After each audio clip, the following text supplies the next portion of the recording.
அடே நம்ம phone charge இறங்கிருச்சே, விட்டா அப்படியே செத்து போயிருமே, யூஸ் பண்ணலாம போயிருமே என்று கொண்டு போயிட்டு பிளக்ல அடிக்கிறோமா இல்லையா?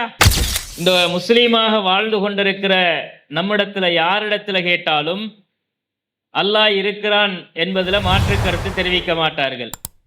அல்லாஹுவை நம்புகிறார்கள், மலக்குமார்களை நம்புகிறார்கள், தூதர்களை நம்புகிறார்கள், வேதங்களை நம்புகிறார்கள், மறுமை நாளை நம்புகிறார்கள், உயிர் கொடுத்து எழுப்பப்பட்டு நீதி விசாரணை செய்யப்படுவோம் என்ற அந்த நாளை நம்புகிறார்கள், அல்லாஹுடைய நாட்டத்தை விதியை நம்புகிறார்கள்.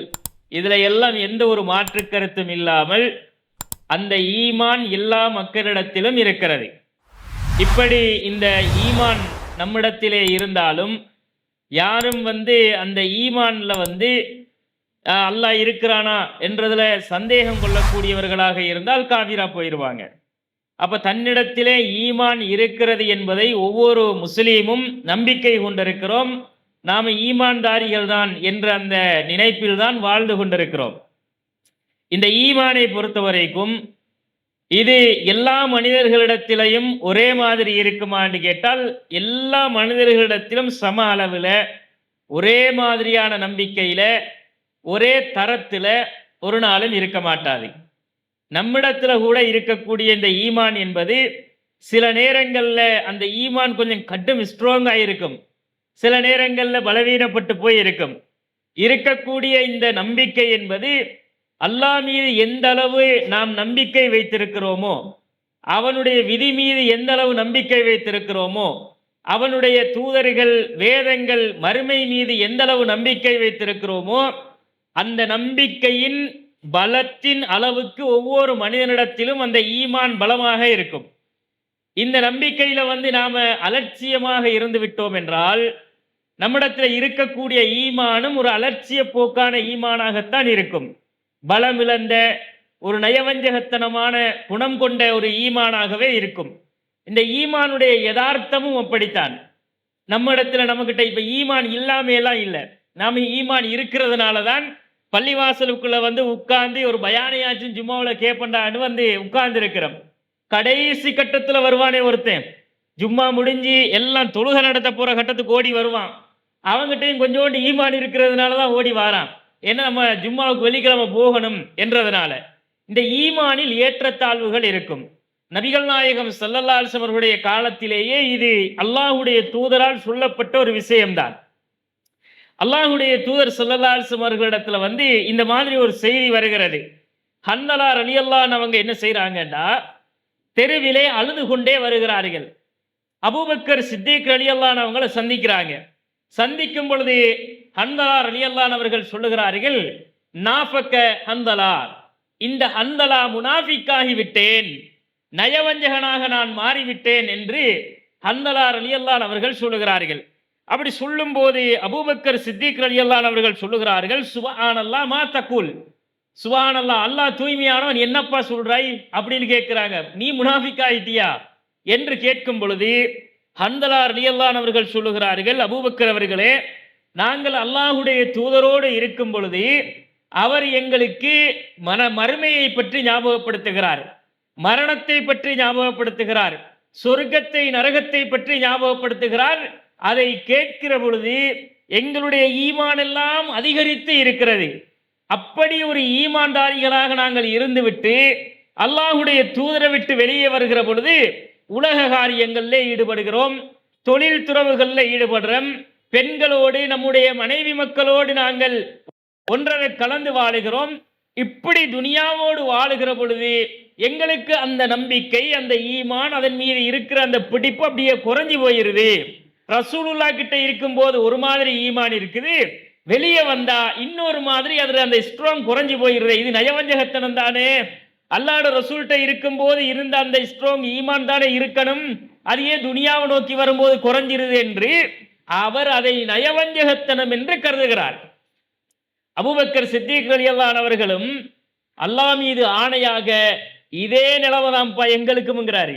இப்படி ஒரு அல்லாஹ்வுடைய ரசூலோடு நீ இருக்கும்போது எதை உணர்கிறாயோ, வெளியே வந்தால் எந்த ஒரு ஃபீலிங் உனக்கு வருகிறதோ அதே நிலைமை தான் எனக்கும் இருக்குது, இதே நிலையை நாங்களும் சந்திக்கிறோம். சரி வா 2 பேரும் போய் அல்லாஹ்வுடைய ரசூல்ட்ட சொல்யூஷன் கேட்போம்னு கூட்டிக்கிட்டு போறாங்க. அல்லாஹ்வுடைய தூதரிடத்திலே போய் ஹன்தலா ரலியல்லாஹு அன்ஹு அவர்கள் இதே விஷயத்தை சொல்லுகிறார்கள்.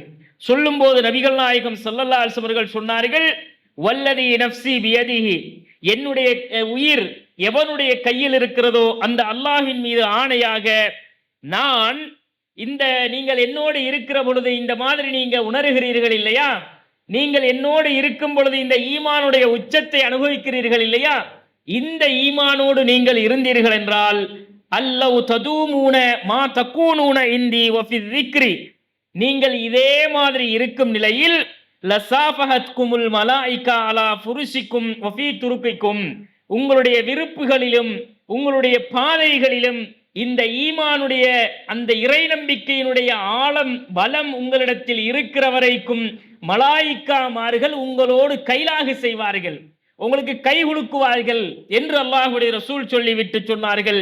வலாக்கின் யா ஹன்தலா, ஹன்தலாவே இருந்தாலும் என்ன நிலைமை தெரியுமா, அந்த ஸ்ட்ராங் எப்பவுமே இருக்காது. நான் மரணத்தை பற்றி சொல்லும் பொழுது உங்களுக்கு இருக்கிற அந்த ஈமானிய பலம், நரகத்தை பற்றி எச்சரிக்கை செய்கிற பொழுது வருகிற அந்த ஈமானிய உறுதி, சொர்க்கத்தை பற்றி சொல்லுகிற பொழுது அந்த சொர்க்கம் கிடைக்க வேண்டுமே என்று நீங்கள் ஆதரவு வைக்கிற அந்த ஈமானிய உறுதி, நீங்க வெளியே போகும்போது இதே மாதிரி இருக்குமாண்டா அப்படி இருக்காது ஹன்தலா. சாஅத்தன் வசாஆ, அது ஒரு நேரத்துக்கு இப்படி இருக்கும், இன்னொரு நேரத்துக்கு இந்த மாதிரி இருக்கும் என்று ரசூலுல்லாஹ் அல் ஈமானு யஸீது வ யன்குசு, சில நேரம் கூடும் சில நேரம் குறையும், இதுதான் ஈமானுடைய யதார்த்தம் என்று ரசூல் ஸல்லல்லாஹு அலைஹி வஸல்லம் அவர்கள் சொல்லுகிறார்கள். நல்ல ஒரு உருக்கமான ஒரு உரை கேட்கிறோம். மறுமையை பற்றி சொல்லப்படுகிறது, மரணத்தை பற்றி பேசப்படுகிறது, சொர்க்கத்தின் இன்பங்கள் குறித்து பேசப்படுகிறது, நரகத்தினுடைய கொடூரங்களை பற்றி எச்சரிக்கை செய்யப்படுகிறது எனும் பொழுது அப்படியே உள்ளத்தில் ஒரு ஆழமான பயம் எழுகிறது. நம்மை அறியாமல் நமக்கு அந்த பயம் கண்ணீரை வெளிப்படுத்துகிறது, அது ஒரு ஈமானிய தாக்கத்தை ஏற்படுத்துது. இது எந்த நேரமும் இருக்க மாட்டாது ஹன்தலா. அந்த நிலைமை அதை கேட்கிற பொழுது ஒரு மாதிரி ஈமான் ஒரு பலத்தை உணரும். நீ வெளியே இந்த துனியாவை நோக்கி வந்துவிட்டால் உலக விவகாரங்கள் அதை இழக்கச் செய்துவிடும். இதுதான் ஈமானுடைய நிலை என்று ரசூலுல்லாஹ் கூடி குறையும், ஆனால் நீங்கள் அந்த ஈமானை பலப்படுத்துகிற விஷயங்களிலேயே நீடித்திருங்கள் என்றார்கள் ரசூலுல்லாஹ். குறையும், சார்ஜ் இறங்கும் போது நாம என்ன பண்றோம், அடே நம்மளோட போன் சார்ஜ் இறங்கிருச்சே, விட்டா அப்படியே செத்து போயிருமே, யூஸ் பண்ணலாம போயிருமே என்று கொண்டு போயிட்டு பிளக்ல அடிக்கிறோமா இல்லையா, அடிச்சு இன்னும் கொஞ்சம் பூஸ்ட் பண்ணி அதை சார்ஜ் ஆகிட்டு பிறகு யூஸ் பண்றோம், அதுக்கு ரொம்ப நேரத்துக்கு யூஸ் ஆகுது. இந்த மாதிரி நமக்கு அந்த பலம், ஈமானிய பலம் அதிகரிக்க வேண்டும் என்றால் அதுக்குரிய வழிவகைகளை நாம பூஸ்ட் பண்ணிக்கிட்டே இருக்கணும், கொடுத்து கொண்டே இருக்க வேண்டும், பேசிக்கொண்டே இருக்க வேண்டும். அப்போதுதான் அந்த ஈமான், இறைவனை பற்றிய நம்பிக்கை, மறுமை மீது உள்ள அச்சம் நம்முடைய உள்ளத்தில் இருந்து கொண்டே இருக்கிற நேரங்களில் நாம் இறைவனை நம்பி, மறுமையை நம்பி, அந்த விசாரணையை அஞ்சி, சொர்க்கம் நரகத்தின் மீது ஆதரவும் பயமும் அச்சமும் இருக்கிற பொழுது நம்மை அந்த ஈமான் வழிநடத்தி கொண்டே இருக்கும் சகோதரர்களே.